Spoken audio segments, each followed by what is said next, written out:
إن الحمد لله نحمده ونستعينه ونستغفره ونعوذ بالله من شرور أنفسنا ومن سيئات أعمالنا من يهده الله فلا مضل له ومن يضلل فلا هادي له وأشهد أن لا إله إلا الله وحده لا شريك له وأشهد أن محمدا عبده ورسوله أما بعد أعوذ بالله من الشيطان الرجيم بسم الله الرحمن الرحيم کتاب انزلناه الیک مبارک لیدبروا آیاته ولیتذکر اولو الالباب بسم اللہ الرحمن الرحیم رب اشرح لی صدری ویسر لی امری واحلل عقدۃ من لسانی یفقہوا قولی۔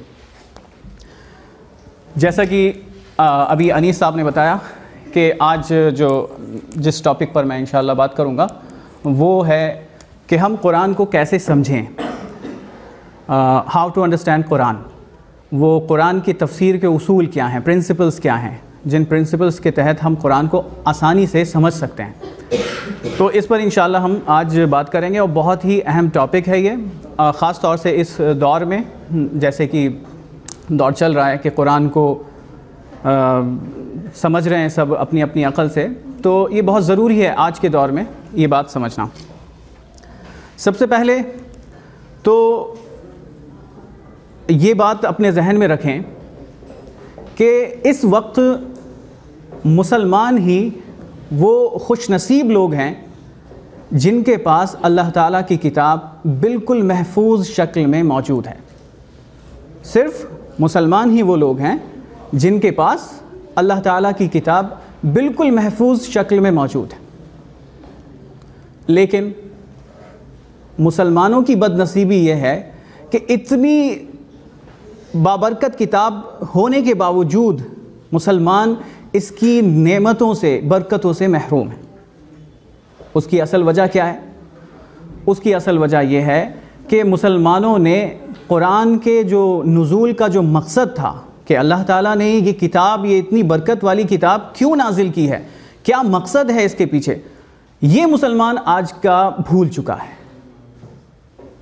آج کا مسلمان یہ بات بالکل بھول چکا ہے کہ قرآن کے نزول کا مقصد کیا ہے۔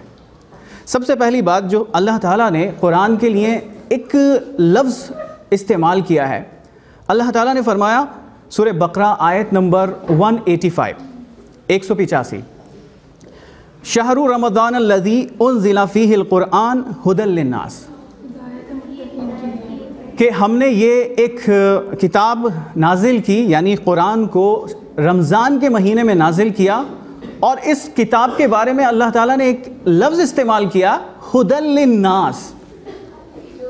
اس کا کیا مطلب ہے؟ یہ ہدایت ہے تمام انسانوں کے لیے، ھدی للناس، سارے انسانوں کے لیے کیا ہے اس میں؟ ہدایت۔ سمجھنے کی ضرورت یہ ہے کہ ہدایت کے میننگز کیا ہوتے ہیں، ہدایت کہتے کس کو ہیں؟ تو ہدایت کے میننگز ہوتے ہیں راستہ دکھا دینا اور منزل تک پہنچا دینا۔ یہ دو میننگز ہوتے ہیں ہدایت کے، یہ اپنے ذہن میں اچھی طرح سے رکھیں کہ ہدایت کے کیا میننگز ہوتے ہیں؟ ایک راستہ دکھا دینا اور دو منزل تک پہنچا دینا، یعنی انگلش میں اگر ہم کہیں گائیڈ کر دینا، گائیڈنس کی بک ہے یہ ہمیں گائیڈ کرتی ہے، راستہ دکھاتی ہے۔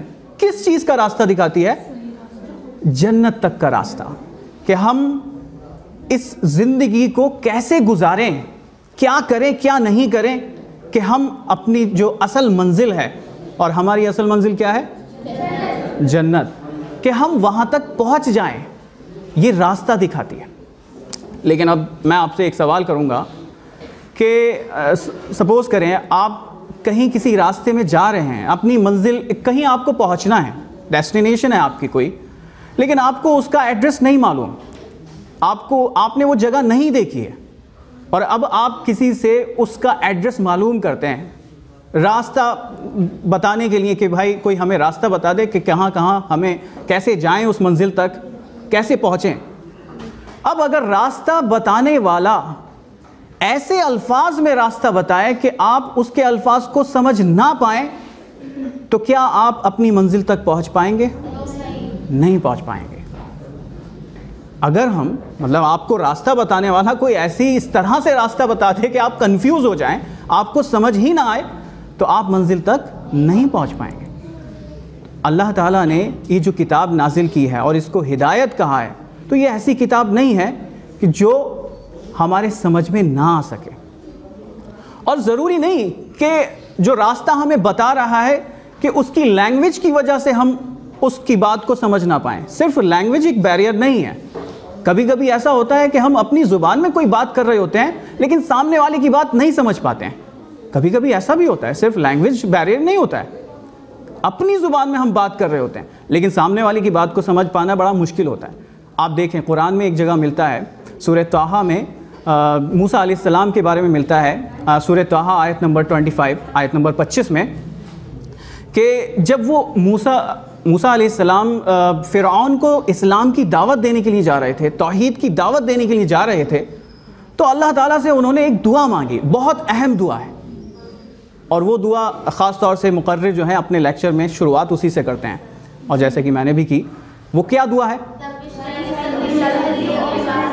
رب اشرح لی صدری ویسر لی امری واحلل عقدۃ من لسانی یفقہوا قولی۔ اللہ تعالیٰ سے کیا دعا مانگی کہ اللہ تعالیٰ میرے سینے کو کھول دے، کشادہ کر دے، میری زبان کی جو گرہ ہے، جو مشکلات آتی ہیں بولنے والے، ہچکچاہٹ ہوتی ہے، گھبراہٹ ہوتی ہے، اس کو دور کر دے۔ کیوں؟ یفقہوا قولی، تاکہ وہ میری بات کو سمجھ پائے۔ دیکھیے موسیٰ علیہ السلام فرعون کو جو موسیٰ علیہ السلام اگر فرعون کو کوئی بات بتاتے تو وہ فرعون کی لینگویج میں ہی تو بتاتے، لیکن پھر بھی موسیٰ علیہ السلام نے کہا یفقہوا قولی، تاکہ وہ میری بات کو سمجھ پائے۔ تو بات کو سمجھنا ضروری ہے۔ جب تک ہم سمجھیں گے نہیں تو ہم نہ اپنا میسج کسی کو سمجھا سکتے ہیں اور نہ ہمیں کوئی بات اس کا کوئی مقصد ہوگا۔ وہی جو میں نے اگزامپل دیا کہ اگر کوئی راستہ بتانے والا کوئی ایسی چیز ہمیں بتا دے، ایسی زبان میں بات بتا دے جو ہم نہیں سمجھ پائیں، تو اپنی منزل تک ہم نہیں پہنچ پائیں گے۔ تو ضروری ہے کہ ہم قرآن کو سمجھیں، اور یہی مقصد اللہ تعالیٰ نے قرآن کا بتایا ہے۔ اللہ تعالیٰ نے فرمایا سورہ صاد سورہ نمبر 38 اور آیت نمبر 29 میں اللہ تعالیٰ نے فرمایا کتاب انزلناہ الیک مبارک لیدبروا، سورہ نمبر 38 آیت نمبر 29، سورہ صاد ہے، سورہ نمبر 38 آیت نمبر 29 میں اللہ تعالیٰ نے اس کے نزول کا مقصد بتایا کہ یہ میں نے کتاب جو نازل کی ہے کیوں نازل کی ہے، مقصد کیا ہے اس کا۔ تو اللہ تعالیٰ نے فرمایا بہت واضح الفاظ میں کتاب انزلناہ الیک مبارک لیدبروا آیاتہ ولیتذکر اولو الالباب، کہ ہم نے یہ ایک مبارک کتاب نازل کی ہے۔ کیوں نازل کی ہے؟ لیدبروا آیاتہ، تاکہ اس کی آیتوں پر کیا کیا جائے؟ تدبر کیا جائے، غور و فکر کیا جائے، اس کو سمجھا جائے، اور جو عقل والے ہیں، جو اپنے عقل استعمال کرتے ہیں، وہ اس سے نصیحت حاصل کریں۔ یہ ہے اصل قرآن کا مقصد، نزول کا مقصد۔ لیکن افسوس کی بات یہ ہے کہ ہم اس قرآن کے نزول کے مقصد کو بالکل بھول چکے ہیں۔ ایسا ہے نا؟ ہمارے یہاں قرآن کا استعمال اگر ہے تو وہ کچھ چند ایسے موقع آتے ہیں جہاں ہم قرآن کو کھولتے ہیں، جہاں ہم قرآن پڑھتے ہیں، کچھ ایسے موقع آتے ہیں۔ مثال کے طور پر کسی کی موت ہوتی ہے تو ہم اب قرآن کو کھول کر بیٹھ جاتے ہیں، ہمیں وہاں پہ قرآن یاد آتا ہے، اچھا اس کو اب کسی کا انتقال ہو گیا ہے تو وہاں قرآن کھولتے ہیں، وہاں پڑھتے ہیں۔ حالانکہ قرآن میں ہی اللہ تعالیٰ نے کہا، سورہ یاسین کی آیت ہے، آیت نمبر 69 69 اور 70 میں، کہ لِيُنذِرَ مَنْ كَانَ حَيًّا۔ اس قرآن کے نزول کا ایک اور مقصد بھی ہے کہ یہ ایک واضح کتاب ہے۔ کیوں بھیجی گئی ہے؟ لِيُنذِرَ مَنْ كَانَ حَيًّا، جو زندہ ہیں ان کو آگاہ کر دے۔ ایک اور مقصد ہمیں اس آیت سے یہ پتہ چلا، سورہ یاسین کی آیت نمبر 69 اور 70 سے، ایک اور مقصد لِيُنذِرَ مَنْ كَانَ حَيًّا، یعنی جو زندہ ہیں ان کو آگاہ کرنے کے لیے یہ کتاب اللہ تعالیٰ نے بھیجی ہے۔ لیکن افسوس، ہم نے جو کتاب زندوں کے لیے آئی تھی، زندوں کو آگاہ کرنے کے لیے آئی تھی، ہم نے وہ کتاب مردوں کے لیے بنا دی۔ کیا میں غلط کہہ رہا ہوں؟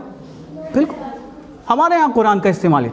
یا پھر کوئی دکان شروع کرتا ہے، اب بھیا دکان میں برکت بھی تو چاہیے، ہاں قرآن نہیں پڑھا جائے گا تو میرا کاروبار نہیں چلے گا.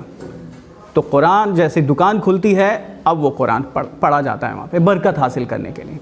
ٹھیک ہے, اب وہ دکان پر بیٹھ کر چاہیں کچھ بھی کریں, حلال کمائیں حرام کمائیں, کوئی فرق نہیں پڑتا ہے, لیکن قرآن ضروری ہے. یا پھر ایک اور موقع ہوتا ہے, شاید آپ کو سن کے بہت ہنسی بھی آئے, کہاں کہاں ہمارے یہاں, مطلب میں یہ بتا رہا ہوں کہ قرآن کا استعمال ہو رہا ہے. شادی کے موقع پر, نکاح کے موقع پر دلہن کے سامنے سورہ یوسف پڑھی جاتی ہے. شاید آپ نے سنا ہو, دلہن کے سامنے سورہ یوسف پڑھی جاتی ہے. اور اس کا مقصد کیا ہوتا ہے سورہ یوسف پڑھنے کا؟ یوسف علیہ السلام کے بارے میں آتا ہے کہ یوسف علیہ السلام بہت خوبصورت تھے, سب سے زیادہ خوبصورت تھے. اب یہ سورہ یوسف اس لیے پڑھی جاتی ہے اور اس پر دم کی جاتی ہے کہ جب یہ اپنے شوہر کے پاس پہنچے تو شوہر کو اس کی دلہن خوبصورت دکھائی دے. یہ ہے قرآن کا استعمال ہمارے یہاں.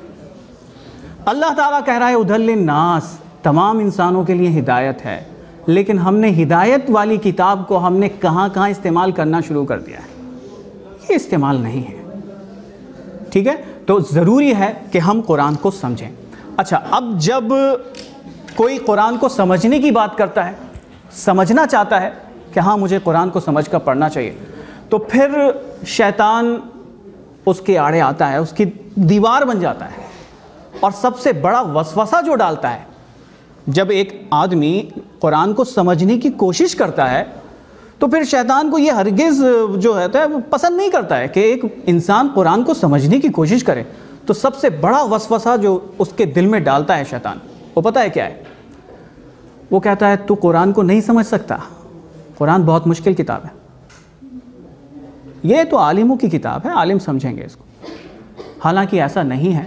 اللہ تعالیٰ, اب مجھے بتائیں آپ کہ سپوز کریں آپ اپنے کسی ریلیٹیو کو, ایک اسکول میں چھوٹا سا بچہ ہے, 3 سال 4 سال کا بچہ ہے, اس کو آپ اسکول میں ایڈمیشن کرائیں, اور وہاں کے ٹیچر, وہاں کا اسٹاف جو ہے, مینجمنٹ جو ہے, نرسری کلاس کے بچے کو پی ایچ ڈی کا کورس پڑھنے کے لیے دے دے.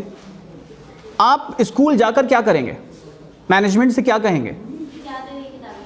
ہاں, کہیں گے کیا دماغ خراب ہو گیا کیا؟ نرسری کلاس کے بچے کو آپ نے پی ایچ ڈی کا کورس پڑھانے کے لیے دے دیا. ہم یہی کہیں گے نا, شکایت کریں گے. اگر آج ہم یہ قرآن کے بارے میں کہتے ہیں کہ قرآن ہم نہیں سمجھ سکتے, تو یہ بھی ہم اللہ تعالیٰ سے اسی طرح کی شکایت کر رہے ہیں کہ اللہ تعالیٰ نے ہمیں سمجھنے کے لیے ایسی کتاب دے دی جس کو ہم سمجھ ہی نہیں سکتے. یہ بھی اسی طرح کی شکایت ہے.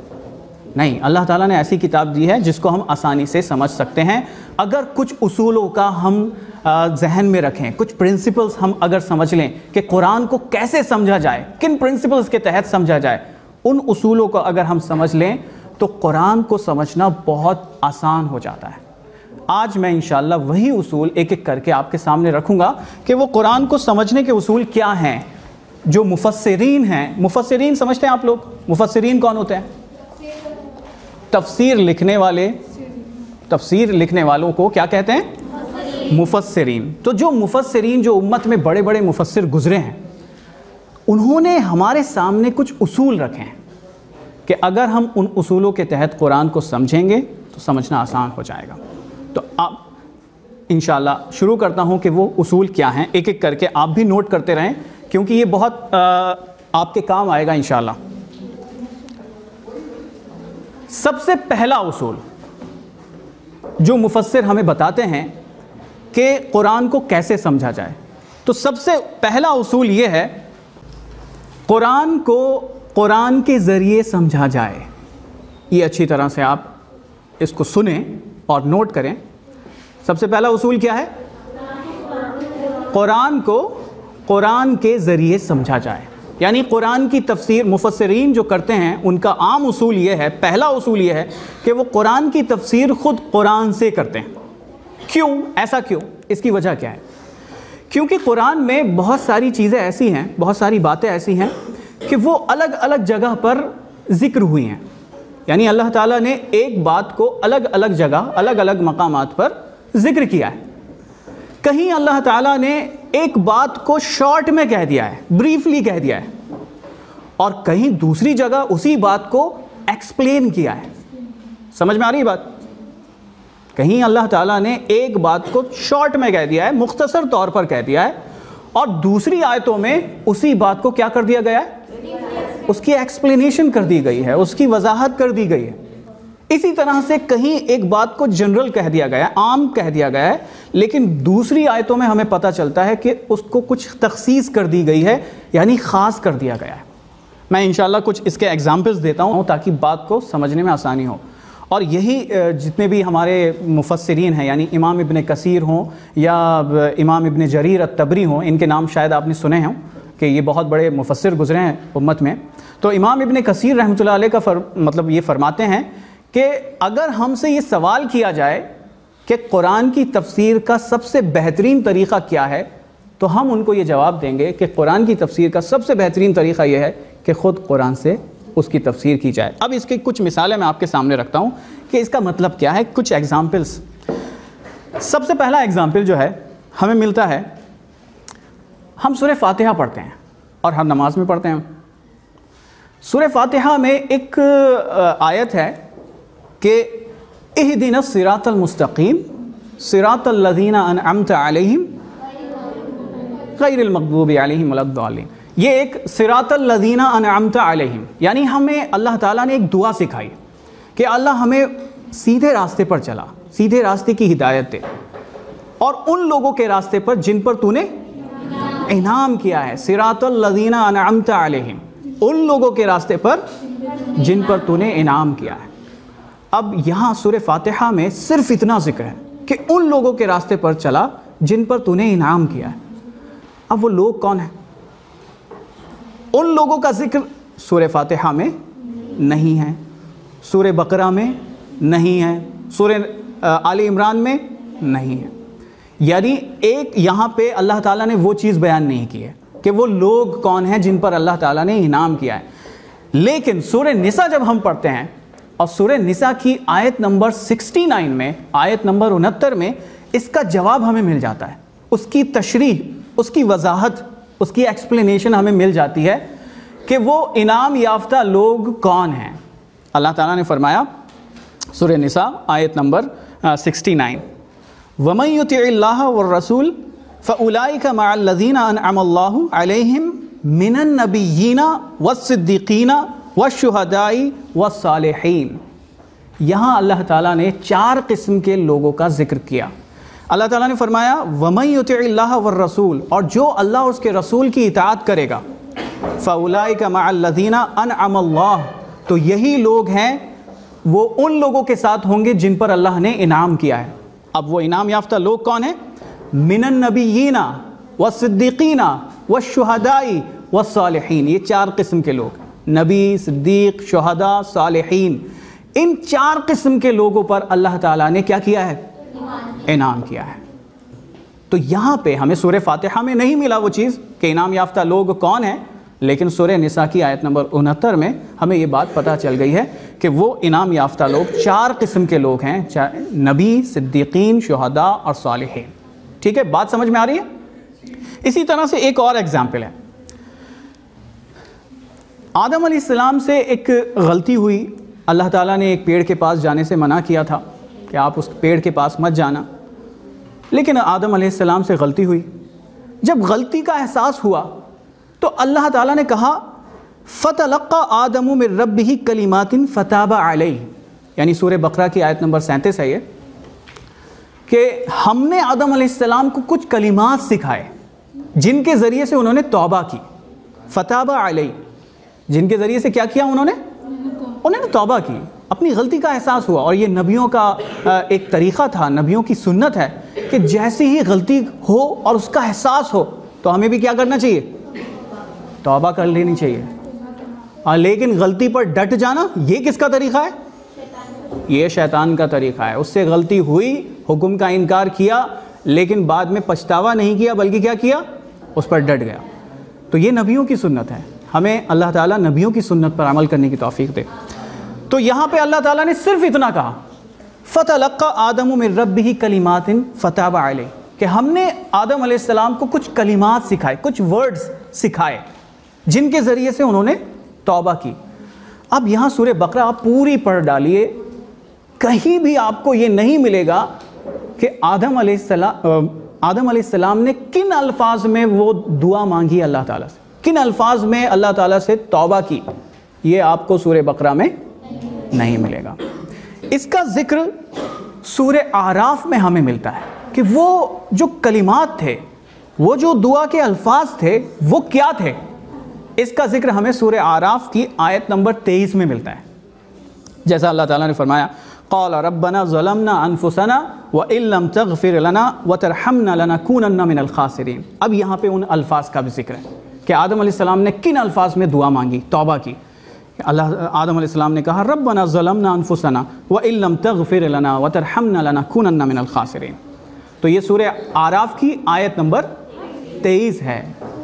تو یہ بات اچھی طرح سے آپ سمجھ رہے ہیں کہ قرآن کی تفسیر خود قرآن سے کی جائے۔ پہلا اصول یہ ہے مفسرین کا، کیونکہ کچھ چیزیں ایک جگہ ہیں، کچھ باتوں کا ذکر ایک جگہ ملتا ہے اور دوسری جگہ اس کی وضاحت بھی مل جاتی ہے۔ اسی طرح سے ایک اور اسی کا ایگزامپل، پہلے اصول کا ایگزامپل ایک اور دے دیتا ہوں تاکہ اور آسانی ہو جائے۔ اللہ تعالیٰ نے سورہ بقرہ میں ہی آیت نمبر 34 میں فرمایا وَإِذْ قُلْنَا لِلْمَلَائِكَةِ اسْجُدُوا لِآدَمَ فَسَجَدُوا إِلَّا إِبْلِيسَ، کہ ہم نے جب فرشتوں کو حکم دیا کہ آدم علیہ السلام کو سجدہ کرو تو سب نے سجدہ کیا سوائے ابلیس کے۔ حکم کس کو دیا تھا؟ فرشتوں کو۔ اللہ تعالیٰ نے کہا جب ہم نے فرشتوں کو حکم دیا کہ آدم کو سجدہ کرو تو سب نے سجدہ کیا الا ابلیس، سوائے ابلیس۔ اس آیت سے یہ محسوس ہو رہا ہے کہ ابلیس بھی کیا ہوا، کیا ہے؟ فرشتہ ہے، کیونکہ حکم کس کو دیا تھا؟ فرشتوں کو۔ یہاں فرشتوں کے بیچ ذکر ہو رہا ہے ابلیس کا کہ ہم نے فرشتوں کو حکم دیا کہ آدم کو سجدہ کرو، سب نے سجدہ کیا الا ابلیس، سوائے ابلیس۔ تو یہاں تو ایسا محسوس ہو رہا ہے کہ ابلیس بھی فرشتہ تھا، حالانکہ ایسا نہیں ہے۔ اور افسوس کی بات یہ ہے کہ کچھ مسلمان یہ بات یہ سمجھتے ہیں کہ ابلیس بھی ایک فرشتہ تھا۔ میں نے سنا ہے اپنے کہ مسلمان یہ کچھ ایسے ہیں کہ وہ سمجھتے ہیں کہ ابلیس بھی فرشتہ تھا اسی آیت کی وجہ سے۔ اگر قرآن کے اصول یہ جان لیتے مسلمان تو ایسی پرابلم نہیں آتی، کیونکہ اللہ تعالیٰ نے سورہ الکہف میں آیت نمبر 50 میں اس کی وضاحت کر دی ہے کہ ابلیس کون تھا، فرشتہ تھا یا جن تھا۔ اللہ تعالیٰ نے فرمایا کان من الجن۔ ابلیس کے بارے میں کیا فرمایا اللہ تعالیٰ نے؟ کان من الجن، وہ جنوں میں سے تھا۔ سورہ کہف آیت نمبر 50، سورۃ الکہف۔ سورہ بقرہ کی آیت نمبر 34 تھی، 34، جس میں فرشتوں کے ساتھ اس کا ذکر ہوا ہے۔ لیکن سورہ کہف میں یہ پتہ چل گیا ہے، تفسیر ہمیں اس کی پتہ چل گئی، وضاحت مل گئی کہ ابلیس کون تھا، فرشتہ تھا یا جن تھا۔ تو اللہ تعالیٰ نے واضح الفاظ میں یہ بتا دیا کانا من الجن، وہ جن میں سے تھا، جنوں میں سے تھا۔ تو یہ پہلا اصول آپ لوگوں کے سمجھ میں آ گیا کہ ہم قرآن کو کیسے سمجھیں، کیونکہ ایسا ہوتا ہے کہ قرآن ایک بات کو بریفلی بیان کرتا ہے اور اس کو دوسری جگہ کیا کر دیتا ہے، ایکسپلین کر دیتا ہے۔ اور اسی چیز کا، کیونکہ یہ اصول معلوم نہیں ہوتا، تو اسی چیز کا جو غیر لوگ ہیں، نان مسلمس جو ہیں، اسی چیز کا فائدہ اٹھاتے ہیں اور وہ قرآن کی ایک آیت کا حصہ اٹھا لیتے ہیں اور اس سے وہ اپنی چیز ثابت کر دیتے ہیں۔ حالانکہ ہمیں کیا کرنا چاہیے، آگے پیچھے بھی قرآن کو دیکھ لینا چاہیے کہ آگے پیچھے اس کی اللہ تعالیٰ نے کیا کہا ہے، پہلے والی آیت میں، بعد والی آیت میں اللہ تعالیٰ نے کیا کہا، پورا اس کا بیک گراؤنڈ دیکھ لینا چاہیے۔ تو یہ پہلا اصول۔ اب آتے ہیں دوسرے اصول پہ، اصول نمبر 2۔ سورہ بقرہ کی کون سی آیت ہے جس میں آپ نے کہا تھا کہ الفاظ نکلے ہیں دعا کے؟ سورہ بقرہ کی آیت نمبر 37 تھی، فَتَلَقَّى آدَمُ مِن رَبِّهِ کلمات۔ تو یہاں تک آپ کے بات سمجھ میں آ گئی ہے سب کے؟ اب دوسرا اصول۔ اب مفسرین یہ ہمیں بتاتے ہیں کہ اگر قرآن کی آیت کی تفسیر قرآن میں نہ ملے تو ہم سنت کی طرف رجوع کریں، یعنی اس کی تفسیر، اس کی وضاحت، اس کی ایکسپلینیشن ہم کہاں دیکھیں؟ سنت میں۔ پہلے تو ہمیں یہ پتہ ہونا چاہیے سنت کیا ہے۔ سنت اور حدیث یہ محدثین کے نزدیک ایک ہی لفظ ہے۔ آج ہمارے ہاں اس میں فرق کیا جاتا ہے کہ سنت الگ چیز ہے، حدیث الگ چیز ہے، حالانکہ ایسا نہیں ہے۔ جو سنت ہے وہی حدیث ہے، جو حدیث ہے وہی سنت ہے، ٹھیک ہے؟ ہاں تھوڑا بہت اگر لغوی معنی میں ڈکشنری میں اگر ہم دیکھیں تو تھوڑا سا فرق ملتا ہے. سنت کہتے ہیں طریقے کو اور حدیث کہتے ہیں بات کو، قول کو. ٹھیک ہے، تو دوسرا اصول یاد رکھیں کہ اگر قرآن کی کوئی آیت کی تفسیر، کوئی وضاحت ہمیں قرآن میں نہ ملے تو ہمیں وہ کہاں ملے گی؟ سنت میں ملے گی. یعنی پیارے نبی صلی اللہ علیہ وسلم کی زندگی میں ہمیں وہ ملے گی. اس کی وضاحت پیارے نبی صلی اللہ علیہ وسلم نے ضرور کی ہوگی اگر کوئی چیز قرآن میں نہیں ہے. کیوں؟ کیونکہ پیارے نبی صلی اللہ علیہ وسلم کا ذمہ داری ہی یہی تھی. پیارے نبی صلی اللہ علیہ وسلم صرف لوگوں کے سامنے قرآن کی تلاوت نہیں کرتے تھے. یہ بات اچھی طرح سے اپنے ذہن میں رکھیں. پیارے نبی صلی اللہ علیہ وسلم لوگوں کے سامنے صرف قرآن پڑھ کر نہیں سناتے تھے بلکہ قرآن کی آیتوں کی وضاحت بھی کرتے تھے. اور اللہ تعالیٰ نے یہی بات سورہ نحل میں آیت نمبر 44 میں 44 میں اللہ تعالیٰ نے فرمایا وَأَنزَلْنَا إِلَيْكَ الذِّكْرَ لِتُبَيِّنَ لِلنَّاسِ مَا نُزِّلَ إِلَيْهِمْ وَلَعَلَّهُمْ يَتَفَكَّرُونَ. سورہ نحل کی آیت نمبر 44 ہے یہ سورہ نحل، سورہ نمبر 16 سورہ نمبر 16 ہے اور آیت نمبر 44 ہے. اللہ تعالیٰ نے کیا فرمایا؟ وَأَنزَلْنَا إِلَيْكَ الذِّكْرَ لِتُبَيِّنَ لِلنَّاسِ کہ ہم نے یہ آپ کی طرف ذکر نازل کیا ہے. اور ذکر قرآن کا ایک دوسرا نام ذکر بھی ہے، الذکر بھی قرآن کو کہتے ہیں کہ ہم نے یہ آپ کی طرف قرآن نازل کیا ہے، ذکر نازل کیا ہے. کیوں؟ لِتُبَيِّنَ لِلنَّاسِ تاکہ آپ لوگوں میں اس کو بیان کر دیں. اور بیان کس کو کہتے ہیں؟ ایکسپلینیشن کو، وضاحت کو، تشریح کو، توضیح کو. تو یہ پیارے نبی صلی اللہ علیہ وسلم کی ذمہ داری تھی کہ وہ پیارے نبی صلی اللہ علیہ وسلم صرف قرآن کی آیتوں کی تلاوت نہیں کرتے تھے بلکہ اس کی وضاحت بھی کرتے تھے، لوگوں کو سمجھاتے بھی تھے. اس کی بھی کچھ مثالیں، کچھ ایگزامپلس میں آپ کو دیتا ہوں. جیسے قرآن کی ایک آیت ہے سورہ حجر کی آیت نمبر 87 سورہ حجر سورہ نمبر 15 ہے اور آیت نمبر 87 ہے. اللہ تعالیٰ نے فرمایا وَلَقَدْ آتَيْنَاكَ سَبْعًا مِّنَ الْمَثَانِي وَالْقُرْآنَ الْعَظِيمِ. بہت غور سے سنیں. اللہ تعالیٰ نے کیا فرمایا؟ وَلَقَدْ آتَيْنَاكَ سَبْعًا مِّنَ الْمَثَانِي وَالْقُرْآنَ الْعَظِيمِ ہم نے آپ کو 7 دہرائے جانے والی آیات دی اور قرآن عظیم دیا. اب یہاں اس آیت میں 7 مثانی ایک لفظ استعمال ہوا ہے، 7 دہرائی جانے والی. اب یہ 7 دہرائی جانے والی کیا ہیں؟ یہ قرآن میں ہمیں کہیں بھی نہیں ملتا ہے کہ یہ 7 دہرائی جانے والی آیات کون سی ہیں. یہ ہمیں قرآن میں نہیں ملتا ہے. یہ ہمیں کہاں ملتا ہے؟ صحیح بخاری کی حدیث ہے. اس کے بارے میں پیارے نبی صلی اللہ علیہ وسلم فرماتے ہیں کہ یہ 7 مثانی سے مراد سورہ فاتحہ ہے. 7 مثانی سے مراد سورہ فاتحہ. سورہ فاتحہ میں 7 آیتیں ہیں اور بار بار دہرائی بھی جاتی ہیں. ہر نماز میں ہم دہراتے ہیں ان کو، ہر نماز میں ہم پڑھتے ہیں. تو ہمیں حدیث سے یعنی سنت سے یہ پتہ چلا کہ یہاں 7 مثانی سے مراد سورہ فاتحہ ہے. اسی طرح سے ایک اور مثال آپ سمجھیں. اللہ تعالیٰ نے سورہ توبہ کی آیت نمبر 36 میں فرمایا، یعنی اللہ تعالیٰ نے وہاں پہ مہینوں کا ذکر کیا کہ اللہ کے نزدیک 12 مہینے ہیں. ٹھیک ہے، اور ان میں سے 4 مہینے جو ہیں وہ حرمت والے ہیں. کون سے ہیں؟ حرمت والے مہینے، یعنی ایسے مہینوں میں لڑائی جھگڑا اس طرح سے بالکل کرنا حرام تھا. لڑائی جھگڑا اور ساری چیزیں، اپنے آپ پر ظلم کرنا بالکل حرام تھا. حرمت والے 4 مہینوں کا ذکر کیا. لیکن وہ حرمت والے 4 مہینے ہیں کون سے؟ یہ ہمیں نہیں بتایا. قرآن میں ہمیں کہیں نہیں ملیں گے ان 4 مہینوں کے نام کہ وہ 4 مہینے ہیں کون سے. اور اللہ تعالیٰ نے انہی 4 مہینوں کے بارے میں ایک حکم دیا ہے، فَلَا تَظْلِمُوا فِيهِنَّ أَنفُسَكُمْ تم ان مہینوں میں اپنی جانوں پر ظلم مت کرنا. اب ذرا آپ غور کریں، ان 4 مہینوں میں کیا مت کرنا؟ اپنے آپ پر ظلم نہیں کرنا. اگر ہم حدیث کی طرف نہ دیکھیں، سنت کی طرف نہ دیکھیں تو کیا اس قرآن کی آیت پر عمل ہو سکتا ہے؟ اللہ تعالیٰ حکم دے رہا ہے کہ ان 4 مہینوں میں تم کیا مت کرنا؟ اپنی نفس پر، اپنی جان پر ظلم مت کرنا. اور اگر ہم حدیث کو نکال دیں، حدیث کی طرف نہ دیکھیں تو ان 4 مہینے، وہ 4 مہینے ہیں کون سے؟ ہمیں قرآن کی آیت پر عمل کرنا مشکل ہو جائے گا۔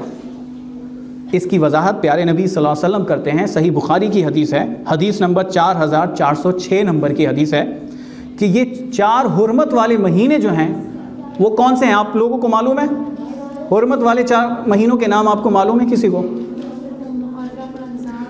ذوالقعدہ، ذوالحج، محرم اور رجب، یہ 4 مہینے ہیں حرمت والے، جن کا ذکر سورہ توبہ کی آیت نمبر 36 میں ہوا ہے، لیکن نام کے ساتھ نہیں ہوا ہے، صرف 4 مہینے کہہ دیا ہے۔ اب یہ 4 مہینے ہیں کون سے؟ جی سورہ توبہ کی آیت نمبر 36 میں ذوالقعدہ، ذوالحج، محرم اور رجب، یہ 4 مہینے ہیں حرمت والے۔ تو یہ بات ہمیں کہاں سے پتہ چلی؟ حدیث سے پتہ چلی۔ اور اگر ہم حدیث نہیں مانیں اور حدیث کو نکال دیں تو یہ قرآن کی آیت پر عمل کرنا بہت مشکل ہو جائے گا، ہم عمل ہی نہیں کر پائیں گے۔ ایک مثال ایک اور، اللہ تعالیٰ نے فرمایا، سورہ جمعہ کی آیت ہے، آیت نمبر 9، یا ایھا الذین آمنوا اذا نودی للصلاۃ من یوم الجمعۃ فاسعوا الی ذکر اللہ۔ یہ آیت آپ نے سنی ہوگی، خطبے میں بہت پڑھی جاتی ہے مسجد میں، جب جمعے کا خطبہ ہوتا ہے تو یہ آیت ضرور تلاوت کرتے ہیں امام صاحب کہ جب تمہیں جمعے کے دن نماز کے لیے پکارا جائے تو تم اللہ کے ذکر کی طرف دوڑ پڑو۔ نماز کے لیے پکارا جائے، کن الفاظ میں پکارا جائے؟ یہ قرآن میں ہمیں کہیں نہیں ملتا ہے۔ اللہ تعالیٰ نے کیا فرمایا؟ یا ایھا الذین آمنوا اذا نودی للصلاۃ، جب نماز کے لیے پکارا جائے، کن الفاظ میں پکارا جائے؟ یہ ہمیں قرآن میں کہیں نہیں ملے گا، کسی بھی آیت میں نہیں۔ اس کی وضاحت کس نے کی؟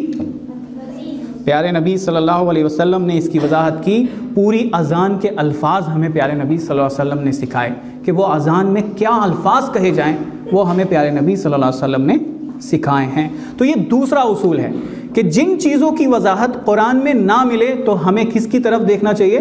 سنت کی طرف۔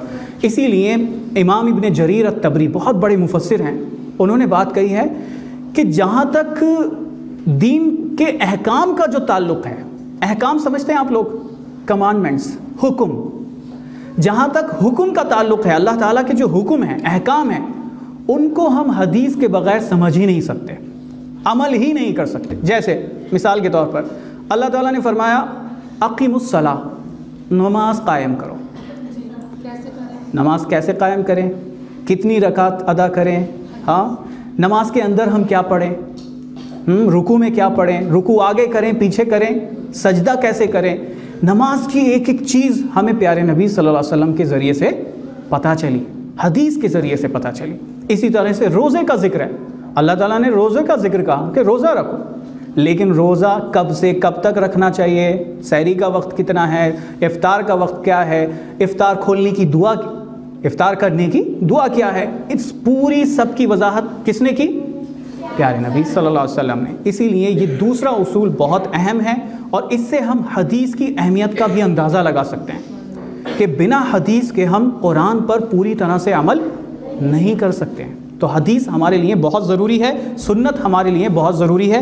اسی لیے اللہ کے رسول صلی اللہ علیہ وسلم کی حدیث ہے، یعنی حدیث کی اہمیت بتاتے ہوئے پیارے نبی صلی اللہ علیہ وسلم نے فرمایا انی قد ترکت فیکم شیئین لن تضلوا بعدہما کتاب اللہ وسنتی۔ کیا مطلب ہے اس کا؟ انی قد ترکت فیکم شیئین، بے شک میں تمہارے درمیان 2 چیزیں چھوڑ کر جا رہا ہوں۔ کتنی چیزیں؟ 2 چیزیں چھوڑ کر جا رہا ہوں۔ لن تضلوا بعدہما، تم اس کے بعد کبھی گمراہ نہیں ہوگے۔ رسول اللہ صلی اللہ علیہ وسلم نے گارنٹی دی اس بات کی، یعنی ان دونوں کو اگر تھامے رکھو گے تو گمراہ نہیں ہوگے تم۔ اور وہ 2 چیزیں ہیں کون سی؟ کتاب اللہ و سنتی، اللہ کی کتاب اور میری سنت۔ یعنی دیکھیے آپ، سنت کی اہمیت پیارے نبی صلی اللہ علیہ وسلم خود بیان کر رہے ہیں، یعنی اللہ کی کتاب اور سنت کو ہم تھامے رکھیں گے تو کبھی بھی لن تضلہما، لن کا جو لفظ ہے نا، یہ ہرگز نہیں کے لیے ہوتا ہے۔ ایک ہوتا ہے عربی زبان میں لا الہ الا اللہ، نہیں، وہ بھی نہیں کے لیے ہوتا ہے، لیکن ایک وہ لفظ ہے لن، ہرگز نہیں۔ پیارے نبی صلی اللہ علیہ وسلم نے گارنٹی دی اس بات کی کہ اگر ہم اللہ کی کتاب اور